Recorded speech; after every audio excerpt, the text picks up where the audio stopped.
Lectura del libro del Deuteronomio. Esto dice el Señor: Mira, hoy pongo delante de ti la vida y el bien o la muerte y el mal. Si cumples lo que yo te mando hoy, amando al Señor tu Dios, siguiendo sus caminos, cumpliendo sus preceptos, mandatos y decretos, vivirás y te multiplicarás. El Señor, tu Dios, te bendecirá en la tierra donde vas a entrar para poseerla. Pero si tu corazón se resiste y no obedeces, si te dejas arrastrar y te postras para dar culto a dioses extranjeros, yo te anuncio hoy que perecerás sin remedio y que, pasado el Jordán para entrar a poseer la tierra, no vivirás muchos años en ella.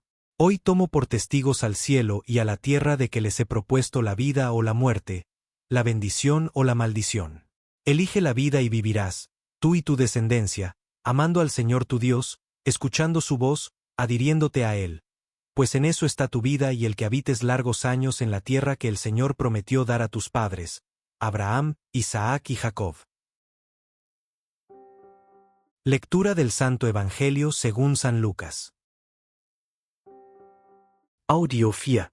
En aquel tiempo, Jesús dijo a sus discípulos: Es necesario que el Hijo del Hombre sufra mucho, que sea rechazado por los ancianos, los sumos sacerdotes y los escribas, que sea entregado a la muerte y que resucite al tercer día. Luego, dirigiéndose a la multitud, les dijo: Si alguno quiere acompañarme, que no se busque a sí mismo, que tome su cruz de cada día y me siga. Pues el que quiera conservar para sí mismo su vida, la perderá, pero el que la pierda por mi causa, ese la encontrará. En efecto, ¿de qué le sirve al hombre ganar todo el mundo, si se pierde a sí mismo o se destruye? En este día la palabra de Dios se nos presenta con una claridad y una solemnidad que nos sitúa ante la decisión más fundamental de nuestra existencia. Moisés, al final de su vida, habla al pueblo de Israel, pero sus palabras atraviesan los siglos y llegan hasta nosotros con la misma fuerza originaria. Es un discurso de despedida, pero también de encrucijada, donde se revela la estructura misma de la alianza y la libertad humana. Dios, por boca de Moisés, pone delante de su pueblo algo tan simple y tan abismal: Hoy pongo delante de ti la vida y el bien o la muerte y el mal. Esta es la esencia de la condición humana ante Dios. No somos autómatas ni marionetas. Somos criaturas dotadas de libertad, llamadas a elegir. Y las opciones están claramente definidas. No hay un terreno neutral.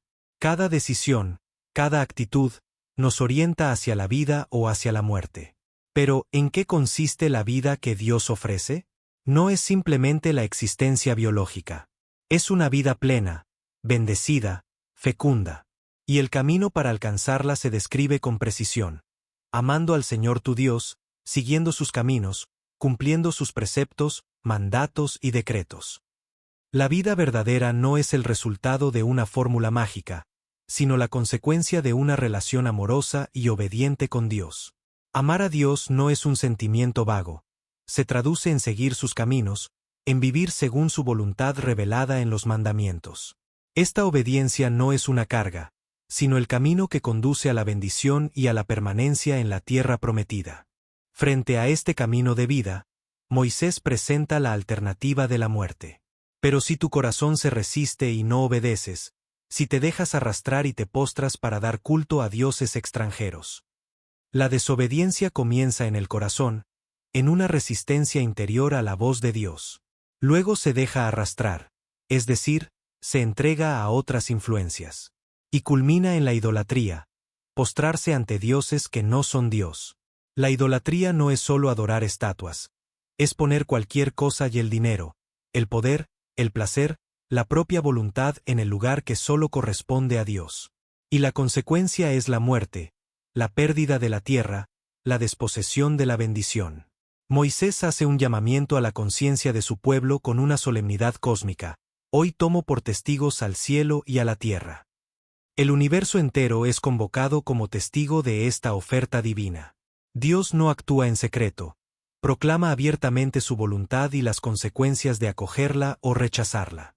No hay engaño, no hay trampa. La decisión es nuestra.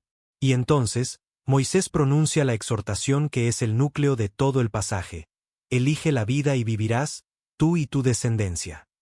Es un imperativo que nace del amor. Dios no nos obliga a elegir la vida. Nos lo ruega, nos lo propone. Pero nos deja libres. La elección de la vida tiene un contenido concreto. Amando al Señor tu Dios, escuchando su voz, adhiriéndote a Él. Amar, escuchar, adherirse. Es una relación personal y dinámica. Y la razón última es clara, pues en eso está tu vida. Dios mismo es nuestra vida. No hay vida fuera de Él. La tierra prometida, la descendencia, la bendición, son signos de esa vida, pero la vida misma es Dios. En este día la palabra del Señor nos sitúa en el corazón del misterio cristiano, en ese punto donde la revelación se hace más desafiante y la llamada más radical. Jesús, por primera vez de manera explícita, anuncia a sus discípulos el destino que le aguarda en Jerusalén. No es un destino de gloria según los criterios del mundo, sino un camino de sufrimiento, rechazo y muerte. Pero ese camino no termina en el sepulcro, tiene una puerta de esperanza, la resurrección al tercer día. Esta predicción no es un anuncio pesimista del futuro. Es la revelación de la identidad del Mesías y del camino que Dios ha elegido para la salvación del mundo. El Hijo del Hombre, aquel que Daniel contempló investido de poder y gloria, debe pasar por la humillación suprema. El rechazo no vendrá de los gentiles, sino de los líderes religiosos de su propio pueblo, ancianos, sumos sacerdotes y escribas. Es la cúspide de la paradoja. El enviado de Dios es desechado por los representantes de Dios. Ante este anuncio, que debió llenar de estupor y miedo a los discípulos, Jesús se vuelve a la multitud, y por extensión, a todos los que quieran seguirle. Y lo que dice es una llamada a la decisión más radical que un ser humano puede enfrentar. Si alguno quiere acompañarme, que no se busque a sí mismo, que tome su cruz de cada día y me siga.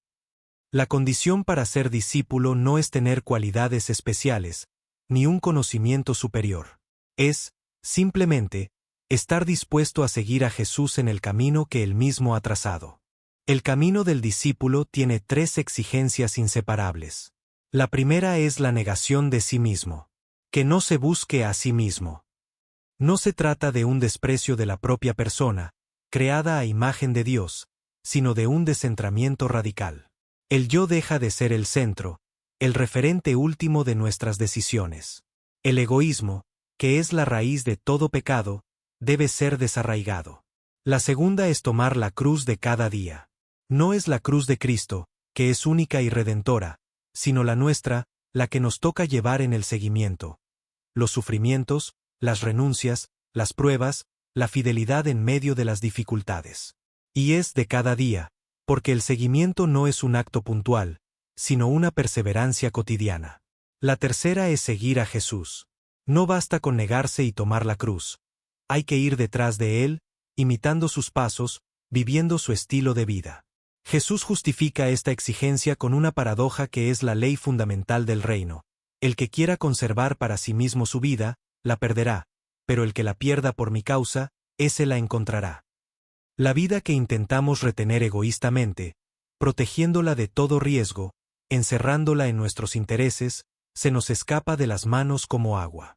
Se vuelve estéril, vacía, finalmente perdida. En cambio, la vida que se entrega, que se arriesga, que se gasta por Cristo y por el Evangelio, esa vida se encuentra, se expande, se llena de sentido eterno. Es la lógica del amor, que da vida dando la vida. Y Jesús añade una pregunta que debería resonar en nuestros oídos cada vez que nos dejamos seducir por las ambiciones mundanas. ¿De qué le sirve al hombre ganar todo el mundo, si se pierde a sí mismo o se destruye? El éxito, el poder, la riqueza, el prestigio, todo lo que el mundo considera ganancia, no puede compensar la pérdida del alma, la destrucción de la propia identidad como hijo de Dios. ¿Qué valor tiene adquirir el universo entero si al final nos encontramos con las manos vacías y el corazón perdido? Hermanos, estas palabras de Jesús no son para desanimarnos, sino para situarnos en la verdad de nuestra existencia. Nos recuerdan que seguirle no es un camino de rosas, sino un camino de cruz. Pero también nos aseguran que ese camino, que parece de pérdida, es en realidad el único que conduce a la vida verdadera. La cruz no es un fin en sí misma, es el paso necesario para llegar a la resurrección. La negación de sí no es una aniquilación, sino una liberación del egoísmo para poder amar de verdad. Cada día, el Señor nos invita a tomar nuestra cruz y seguirle. Puede ser la cruz del cansancio, de la enfermedad, de la incomprensión, del deber cumplido en silencio, de la fidelidad en medio de la tentación, del perdón a quien nos ha ofendido. Son nuestras cruces cotidianas.